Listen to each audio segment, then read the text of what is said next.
कहते हैं जिसमें हमारी रक्त के नलियों में जो दाब होता है वो दाब जो है बढ़ जाए, ठीक, इसी को हम हाइपरटेंशन कहते हैं। और इसमें जो आपका सिस्टोलिक है वो 120 और डायस्टोलिक जो है 80 तक नॉर्मल माना जाता है, लेकिन उम्र के अनुसार ये उम्र बढ़ने पर ये बढ़ता है। एज प्लस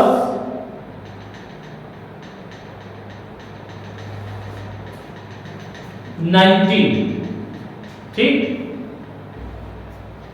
और उसमें से जो एज प्लस 90 जोड़ेंगे तो वो आपका सिस्टोलिक हो जाएगा, और उसमें से 50 घटा देंगे वो डायस्टोलिक हो जाता है। ये एक नॉर्मल विधि मानी जाती है। एज प्लस 90 माइनस 50, तो जो 90 जोड़ेंगे वो सिस्टोलिक हो जाएगा, और जो 50 घटाएंगे वो क्या है, डायस्टोलिक हो जाता है। इससे अधिक अगर रक्त का दाब किसी को मिलता है तो हम उसको उच्च रक्त दाब कहते हैं।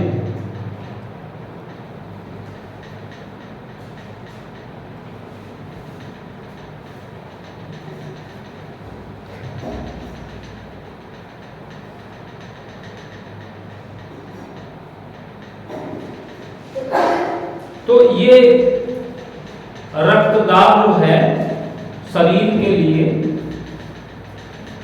एक नॉर्मल मात्रा में होना जरूरी है। जो एक निश्चित मात्रा जो है सबकी 120 और 80 मानी गई है, इस अवस्था में रहना जरूरी है। तो इससे ज्यादा जब होता है, ठीक, तो शरीर में लक्षण देते हैं। तो इसको भी हम ट्रीटमेंट करने के लिए 3 बातों का ध्यान रखते हैं कि 3 तरह की औषधियां जो है हम इसका जब देते हैं तो ये रोग ठीक होता है। 3 प्रकार की औषधियां। तो इसमें इन औषधियों को जानने से पहले पहली बात तो हम इसका सिम्प्टोमेटिक रेमेडी, ठीक, दूसरा क्या है प्रिंसिपल रेमेडी, तीसरा क्या है ऑर्गेनिक। यानी कि ये 3 बातों का हमें ध्यान जरूर रखना होता है। अगर हमारे पास कोई उच्च रक्तदाब का रोगी आया है तो 3 चीज का ध्यान हमें रखना होता है। तो 3 चीजों में पहला क्या है कि आपका सिम्प्टोमेटिक, कि मरीज का लक्षण क्या आ रहा है, ये आपको नोटिफाई करना पड़ेगा। दूसरा, हम उसके प्रिंसिपल रेमेडी को लिखने के लिए हमें कारण पे जानना पड़ेगा, यानी कि कौन सा कारण है जिसके वजह से इसको ये हो रहा है, तो और कौन से आर्गन के कारण ये चीजें हो रही हैं। तो जब सिम्टम्स ये मरीज आपके क्लिनिक में आता है तो ब्लड प्रेशर के क्या क्या लक्षण आते हैं कि हम देखने का प्रयास करते हैं, उसी हिसाब से औषधियां हम लिखने का प्रयास करते हैं। तो चक्कर आना, गिडीनेस, चक्कर आना, हेडेक, सर में दर्द, सर का भारीपन होता है, चक्कर आता है, दर्द होता है, नींद नहीं आती, मरीज को नींद नहीं आती है, चिड़चिड़ापन होता है, और ज्यादा बढ़ जाने पर, बहुत ज्यादा हो जाने पे ये आपका नाक से या कान से कहीं से भी स्राव भी हो सकता है। कभी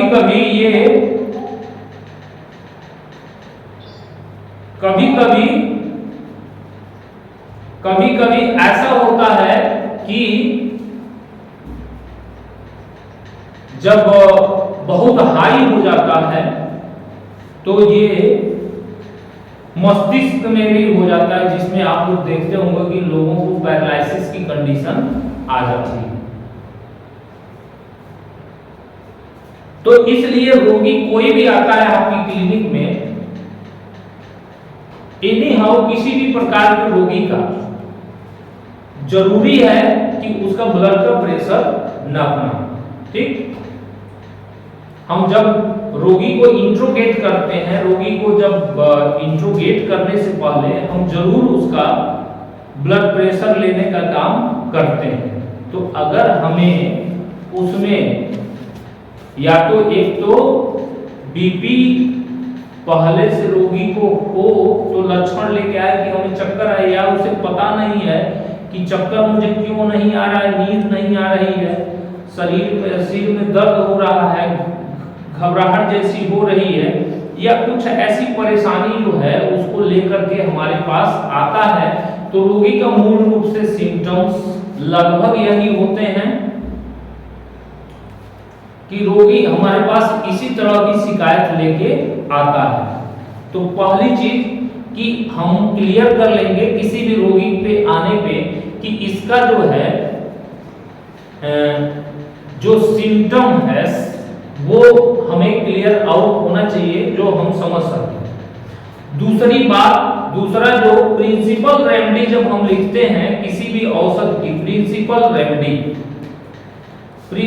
रेमेडी जब लिखने जाते हैं तो इसमें हम फिर उसके कारण अब आते हैं कि कारण इसके क्या क्या कारण जो हैं वो होते हैं। ये प्रिंसिपल रेमेडी में जब हम लिखते हैं तो इस पे जाते हैं तो बहुत सारे लोगों में बहुत अलग अलग कारण होते हैं ब्लड प्रेशर होने के।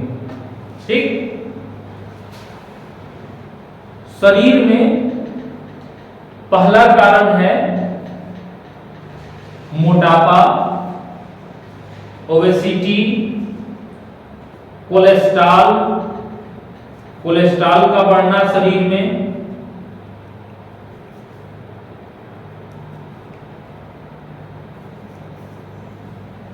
बहुत गरिष्ठ भोजन, अधिक भोजन, ओबेसिटी या अल्कोहल का सेवन या किडनी की बीमारी, डायबिटीज की बीमारी,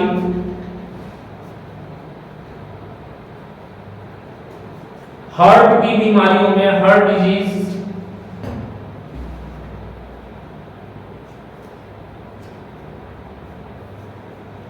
इसके बाद ये कभी कभी वंशानुगत भी होता है। ठीक है, वंशानुगत भी होता है और मानसिक तनाव भी इसका कारण है। वंशानुगत और मानसिक तनाव, किसी भी प्रकार का मानसिक तनाव, चिंता भी कारण है इसके बढ़ने के।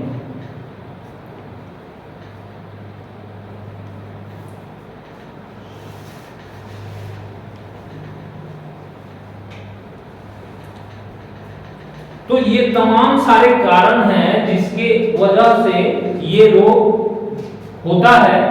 इस रोग के होने के ये कारण मिलते हैं, और भी कई कारण हैं, लेकिन मुख्य रूप से यही कारण है कि मानसिक तनाव, वंशानुगत या हार्ट डिजीज या कोलेस्ट्रॉल का बढ़ना या मेटाबॉलिक डिसऑर्डर, मेटाबॉलिक की गड़बड़ी, कभी कभी इसमें जो है अनियमित जीवन शैली जिससे कि मोटापा बढ़ गया हो शरीर में।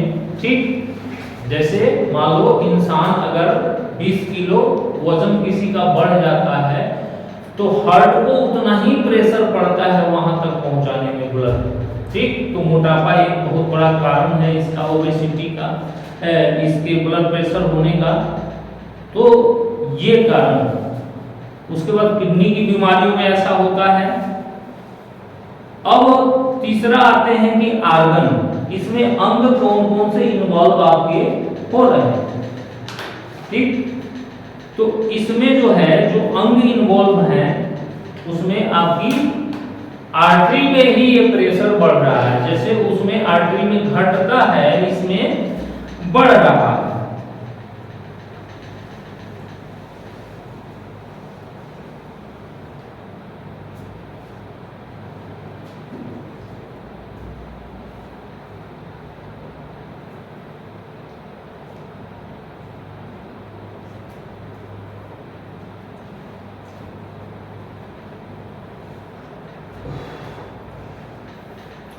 तो आर्टरी है, हार्ट है,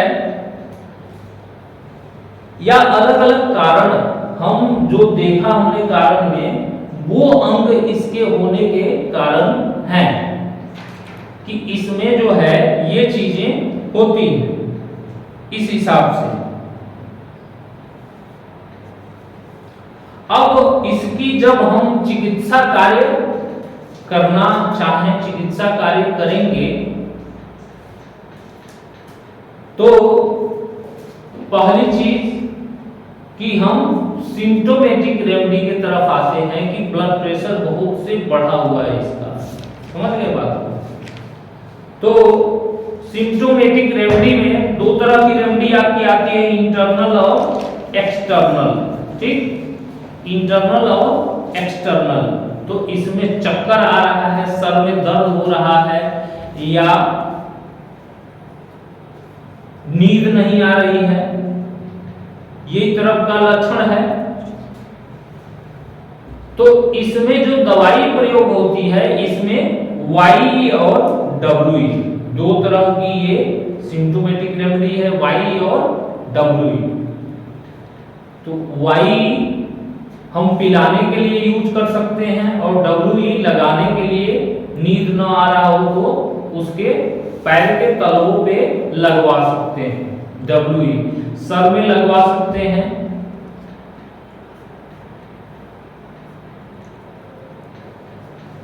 और इसको चूंकि बीपी बहुत बढ़ा हुआ है, बड़ी, तो सिम्टम्स जो है वो आपको देखने में मिल रहा है कि इसका ब्लड प्रेशर बहुत बढ़ा हुआ है, तो इसके साथ आप वाई इंटरनल पिला भी सकते हैं। और S6 और C6 की सूखी गोली जो है इसको तत्काल में या तो केवल S6 दे सकते हैं, C6 भी दे सकते हैं, कोई बात नहीं है। S6 भी देने पे इसको चूंकि प्रेशर कम करना है तो डायूरेटिक्स जो है हम यूज करते हैं, इसमें बड़ा अच्छा लाभ मिलता है, तुरंत कम हो जाता है डायूरेटिक, तुरंत पेशाब आने वाली जो दवाई है उसको हम इस सिम्टोमेटिक रेमेडी में देने का काम करते हैं। तो S6 C6 जो है सूखी गोलियों में इसको प्रयोग करते हैं, तत्काल इससे लाभ मिलता है, लगातार प्रयोग करेंगे इसको और तुरंत इसको लाभ, और वाई जो है इसको पिलाने के लिए देंगे, ठीक। उसके बाद हम आते हैं इसके प्रिंसिपल रेमेडी पे, यानी कि जो प्रिंसिपल रेमेडी है ये कारणों के आधार पे हम जो चिकित्सा करेंगे उसकी। तो मान लीजिए कि उसके बॉडी में हमने लिपिड प्रोफाइल कराया और कोलेस्ट्रॉल बढ़ा हुआ है, लिपिड प्रोफाइल कराने पे क्या बढ़ा हुआ है, कोलेस्ट्रॉल। तो कोलेस्ट्रॉल कहाँ बढ़ा हुआ है, दो जगह ये बढ़ता है हमारे ब्लड में, और ब्लड की जो वाहिनियां होती हैं उस पे ये इसकी लेयर्स बढ़ती है, ठीक। तो दो काम करना होगा इसमें, एक तो मेटाबॉलिज्म ठीक करना होगा, कोलेस्ट्रॉल ठीक करने के लिए। कारण अगर कोलेस्ट्रॉल है तो S5A3 और F1, S5A3 और F1। अगर डाइजेस्टिव से भी मेटाबॉलिज्म गड़बड़ है तो S1 L1 खाने से पहले, S10A3 खाने के बाद, ठीक है। कारण अगर कोलेस्ट्रॉल है, समझ गए बात को, कारण अगर कोलेस्ट्रॉल की वजह से अगर बीपी उसको हो रहा है तो एक तो डाइजेस्टिव मेटाबॉलिज्म ठीक करेंगे, दूसरा ब्लड में ये जो चीजें हैं उसको भी कम करने का प्रयास करेंगे। आगे समझ में, अगर मेटाबॉलिक है। दूसरा, मोटापा में भी यही दवाई यूज कर सकते हैं, S1 L1 और S10A3, मेटाबॉलिज्म ठीक होगा इसका, मोटापा जो है वो धीरे धीरे ठीक होगा, डाइजेस्टिव। तो कभी कभी कॉन्स्टिपेशन होता है इस मरीज को, कब्ज रहता है, तो यस लास रात में सोते समय खाने के लिए इसको दे सकते हैं, ठीक।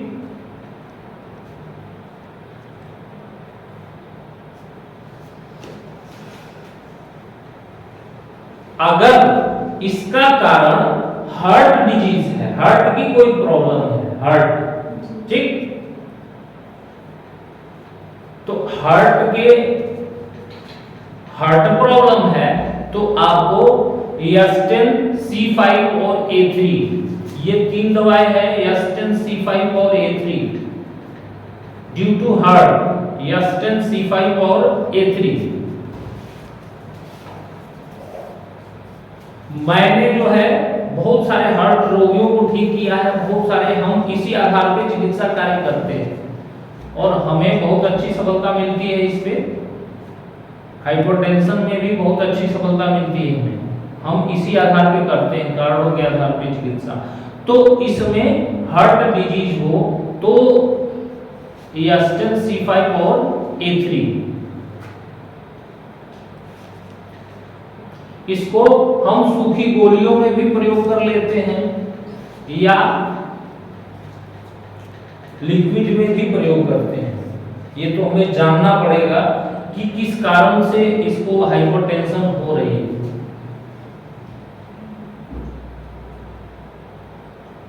वंशानुगत है तो जो दवाई हम चला रहे हैं सिम्टम कम करने के लिए,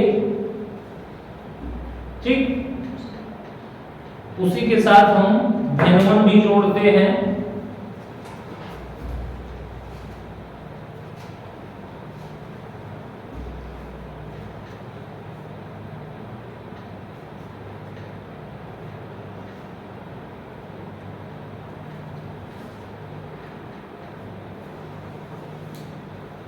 अब आते हैं ऑर्गेनिक रेमेडी। ऑर्गेनिक रेमेडी में आपकी A1 और A2, A1 का भी प्रयोग बड़ी अच्छी सफलता देती है और A2 का भी। तो A1 मुख्य रूप से प्रयोग करने पे आप A1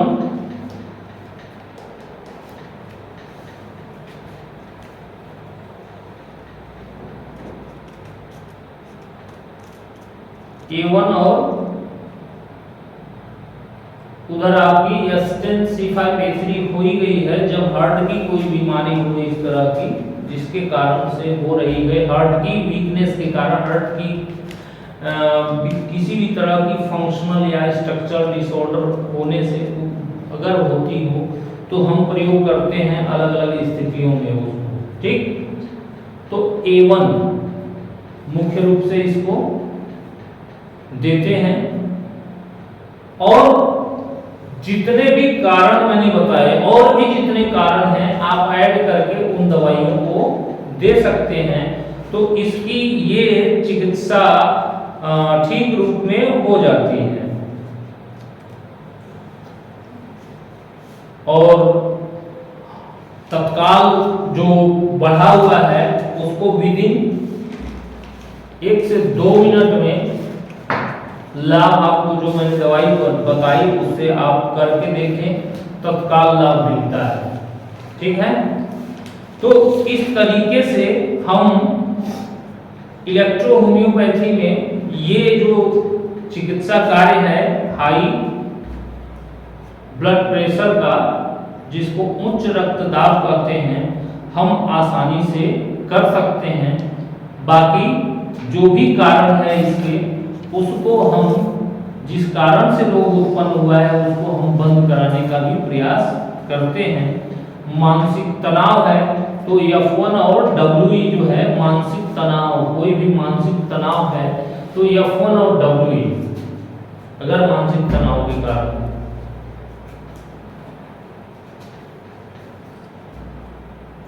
अब इसके जो डाइल्यूशन होते हैं, तो जितनी भी सिम्टोमेटिक दवाएं हैं उनकी डाइल्यूशन D4 होगी, ठीक। जो या 6 दे रहे हैं या जो भी दे रहे हैं वो D6 होगी, D4 होगी। कारण पे जो काम करने वाली हैं वो आपकी D6 या D5 से आप दे सकते हैं, D6 या D5 से। और जो A1 या A2 है इसको आप हल्के डाइल्यूशन से शुरू करेंगे, हल्के, आप हल्के डाइल्यूशन से 1 कप पानी में, ठीक, 1 कप पानी में चाय की तरह इसको पिलवाएंगे दवाई को।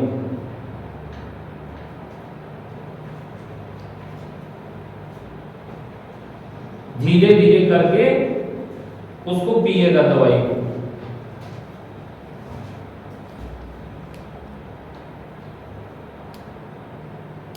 तो इस हिसाब से आप हाइपरटेंशन की चिकित्सा आसानी से कर सकते हैं और हाइपरटेंशन का रोगी ठीक होता है।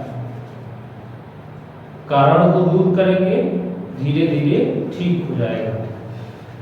तो ये है आपकी हाइपरटेंशन की चिकित्सा।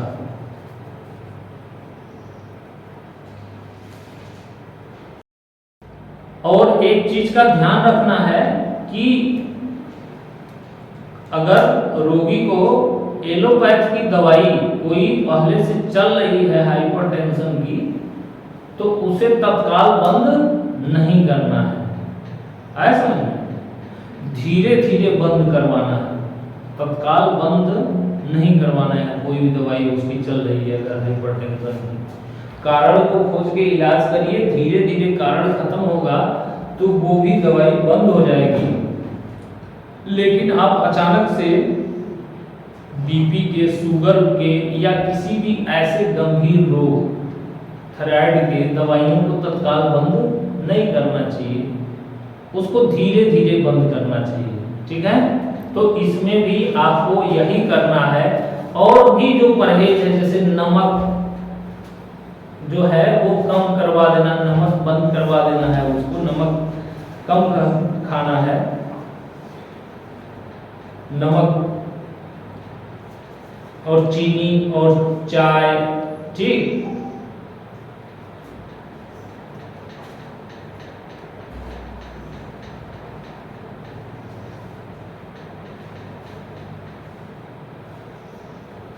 तो ये सब जो फैटी चीजें हैं, आयली चीजें हैं, मान लीजिए मोटापा बढ़ रहा है, आयली चीजें हैं, कोलेस्ट्रॉल बढ़ रहा है, जो आयली चीजें हैं, ये सब बंद करवा देंगे उसको, तब आप उसको कंट्रोल कर सकते हैं, ठीक कर सकते हैं आसानी से। तो ये है आपकी चिकित्सा।